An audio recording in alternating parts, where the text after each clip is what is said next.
Ok, aujourd'hui on va parler de Barbe Noire. Déjà j'ai remarqué qu'il y a beaucoup de personnes qui surévaluent sa puissance. Il y en a qui pensent qu'il mérite vraiment son titre de Yonko. Déjà pour moi, Barbe Noire c'est le Yonko qui mérite le moins d'être Yonko. Il est devenu Yonko juste grâce au fait que le gars il a eu le fruit du démon de type paramécia le plus boosté.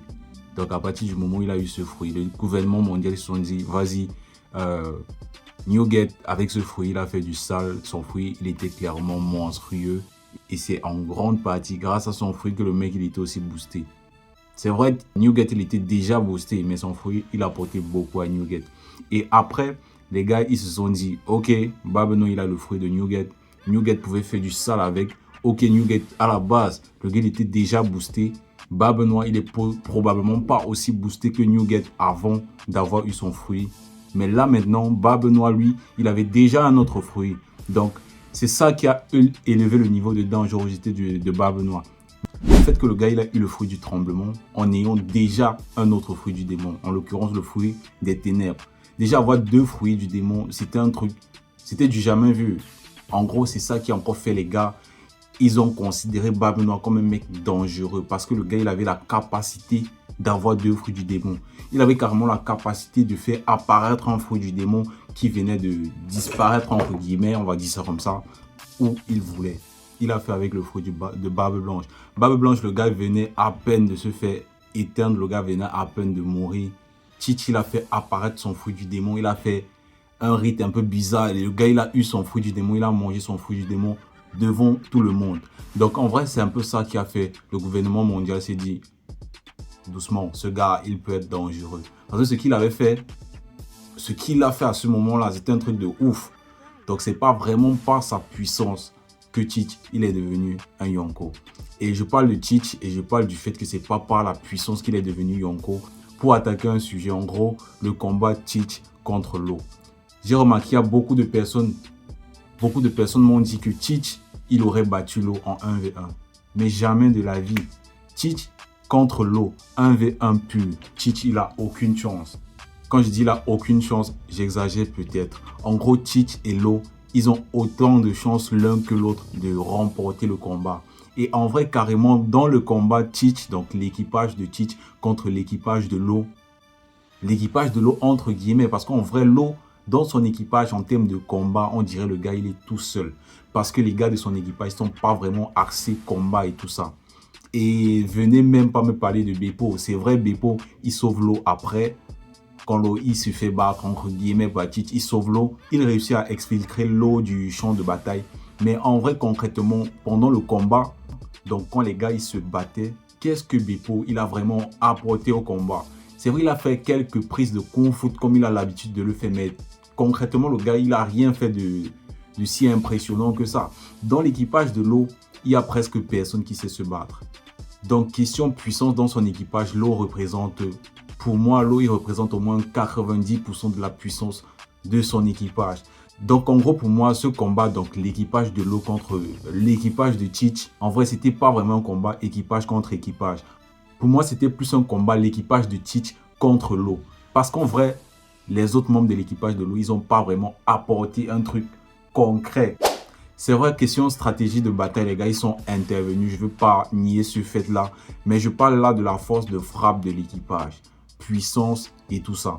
Les gars, ils ne valent pas beaucoup dans la balance de l'échelle de puissance, de la puissance de l'équipage de l'eau. Donc pour moi, en vrai, l'équipage de Teach contre l'équipage de l'eau, c'était plutôt l'équipage de Teach contre l'eau. Parce que l'eau, il se battait quasiment tout seul. Et Teach, avec tout son équipage, c'est vrai les gars, ils n'étaient pas au complet. Il manquait plusieurs personnes. Mais le gars, il avait quelques des meilleurs. Il y avait Van Augur avec lui, il y avait Burgess, il y avait le Doc et son cheval. Donc déjà là, c'est beaucoup. Les gars, ils sont boostés, ils ont des fruits du démon boostés. Van Augur, fruit de la téléportation. Le docteur, le fruit des maladies, un truc bizarre comme ça. Et Burgess, le gars, il a juste le fruit de la force. Dinguerie, les gars, ils ont tous des fruits boostés. À ça se rajoute un Barbe Noire, un Teach qui a deux fruits du démon, les deux les plus puissants, chacun dans leur catégorie. Et l'équipage de l'eau, dans l'équipage de l'eau, on a l'eau qui a son fruit du bistouri, son OP Nomi. Et c'est tout. Il y a Beppo. En vrai, les autres membres de l'équipage de l'eau, je ne connais pas du tout leur nom. Tellement les gars sont des randoms. On va pas s'attarder sur eux. Donc du côté de l'eau, en vrai, les gars qu'on peut compter, c'est juste l'eau et Beppo. En vrai, c'est juste eux qu'on peut compter. Quand on regarde comme ça, on se rend compte que l'eau, il a carré tout son équipage pendant cette bataille. Les autres, ils ont absolument rien fait. L'eau, il a tout fait. Et pendant le combat, on a pu le voir. On l'a clairement vu. Personne ne va nier ce fait. L'eau, il aurait pu fumer Barbe Noire. À un moment précis du combat, Teach se serait fait fumer par l'eau si Vanogu n'était pas intervenu et ne s'était pas téléporté avec Teach. Je pense qu'on a tous vu la scène. Et personne ne va nier ce fait. C'est clairement comme ça que ça s'est passé. Teach, sans l'intervention de Vanogu à ce moment précis, il ne serait plus là. Donc pour moi, il y a beaucoup de personnes qui disent que Teach, vas-y le gars, il fume l'eau. En 1v1, jamais de la vie. Ou du moins pas aussi facilement que beaucoup de personnes le pensent. C'est vrai, Teach, il peut battre l'eau, mais l'eau aussi, il peut battre Teach. Donc déjà, il faut accepter cette réalité-là. Teach et l'eau dans un combat, les deux, ils ont autant de chances l'un que l'autre de l'emporter. Et déjà, Teach, dans son combat contre l'eau, il y a beaucoup qui vont dire, vas-y, le gars, il n'a pas utilisé son fruit des ténèbres, ou quasiment pas. Le fruit des ténèbres de Barbe Noire, c'est le fruit le plus anti-utilisateur de fruits des démons qui existe dans l'univers de One Piece. En gros, son pouvoir, c'est d'annuler les pouvoirs d'autres utilisateurs de fruits du démon.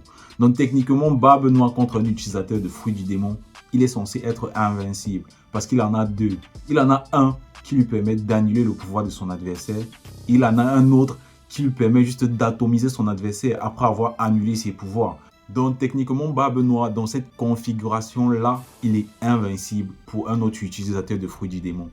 Mais l'eau, c'est juste l'exception qui vient confirmer la règle. En gros, l'eau, il a le pouvoir du fruit du bistouri, donc le OP Nomi. Et son pouvoir lui permet juste de créer une room dans laquelle il est littéralement un dieu. Il peut absolument tout faire dans la room. On va pas s'attarder sur le fait que le gars il puisse tout faire dans sa room. On va juste prendre un petit détail du pouvoir de la room de l'eau qui annule juste les effets du pouvoir des ténèbres de Barbe Noire. L'eau, quand il est dans sa room, quand il active sa room, il peut se déplacer comme il veut dans sa room. En gros, il peut interchanger les positions de tout et de n'importe quoi à l'intérieur de sa room. Ça signifie juste que le pouvoir de Barbe Noire de Teach n'aura aucun effet sur l'eau. Pourquoi?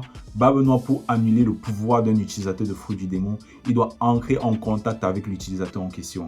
Donc, il va devoir attirer l'eau grâce au pouvoir de son fruit des ténèbres avant de pouvoir annuler son pouvoir. Donc, s'il ne touche pas l'eau, il ne peut pas annuler le pouvoir de l'eau. En gros, c'est ça. Et vu que l'eau, il peut se déplacer comme il veut, où il veut, dans sa room, Barbe Noire ne peut juste pas réussir à l'atteindre grâce à son fruit des ténèbres. C'est pour ça que Barbe Noire ne l'a pas, ou du moins quasiment pas utilisé dans leur combat. En vrai, ça n'aurait servi à rien. L'eau, il peut se déplacer comme il veut dans la room. Barbe Noire, il doit attirer l'utilisateur de fruit du démon à lui et entrer en contact avec ce dernier pour pouvoir utiliser vraiment la capacité de son fruit des ténèbres qui devrait normalement lui permettre de no-diff tous les autres utilisateurs de fruits du démon. Mais avec l'eau, ça ne marche pas. Ou du moins, c'est pas aussi facile qu'avec tous les autres. Parce que l'eau, lui, il a un moyen d'éviter le contact avec Teach. C'est vrai, Teach peut quand même toucher l'eau, mais la capacité de l'eau, la particularité de son fruit du démon, lui permet de limiter les actions du fruit des ténèbres de Barbe Noire. Donc déjà dans le combat, Teach ne pourra utiliser que son fruit du tremblement. Ou du moins, il ne pourra pas vraiment exploiter au max son fruit des ténèbres. Donc, c'est déjà un handicap. Donc techniquement dans leur combat, on ne va pas prendre un Teach comme tout le monde se représente Teach. En gros, le Teach qui a deux fruits du démon. On va juste prendre le Teach qui a le fruit du tremblement. Donc une version bas de gamme de Barbe Blanche. Et Teach avec le fruit du tremblement, c'est comme un mec lambda, un random qui a une grosse arme entre les mains. Si tu ne sais pas utiliser l'arme correctement, en vrai, tu ne vas rien faire avec. Comme on a pu le voir, le gars, il avait le fruit le plus boosté. Le gars, il a le fruit le plus boosté de l'univers de One Piece. Donc, le paramécia le plus boosté. Mais le gars, il a galéré pour battre l'eau. Pourtant, les gars, ils étaient en groupe. Donc, Teach a galéré à battre l'eau. Pourtant, c'est son équipage qui était en surnombre. Si on prend par exemple Kid. Kid qui allait attaquer Shanks le roux. Shanks qui est censé être un Yonko au même titre que Teach. Le combat entre Kid et Shanks, en vrai, c'était même pas un combat. Shanks, lui, il a littéralement one-shot Kid. Kid qui est censé avoir à peu près le même niveau. Donc, ils sont à peu près à égalité avec l'eau, question puissance. Shanks, il a no-diff Kid. Pourtant, Barbe Noire, en étant à plusieurs, il galère pour battre l'eau. Ça en dit long sur le véritable niveau de Teach et ça en dit long sur le mérite qu'il a à être un Yonko. Donc pour moi, Law, il a toutes ses chances contre Barbe Noire.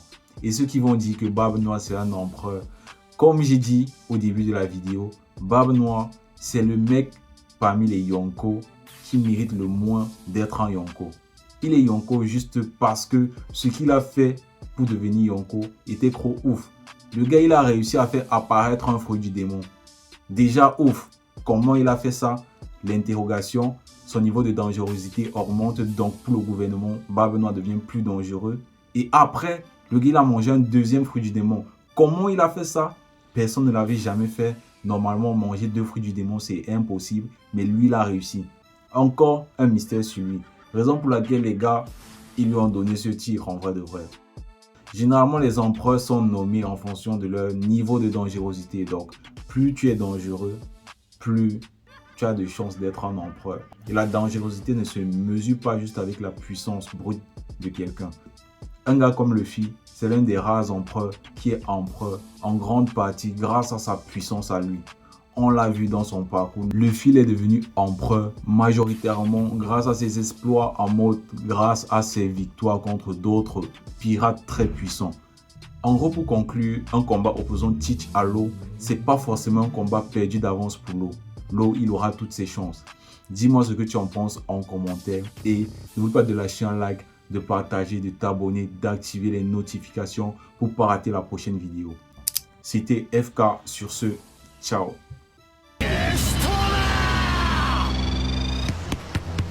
さすがだな。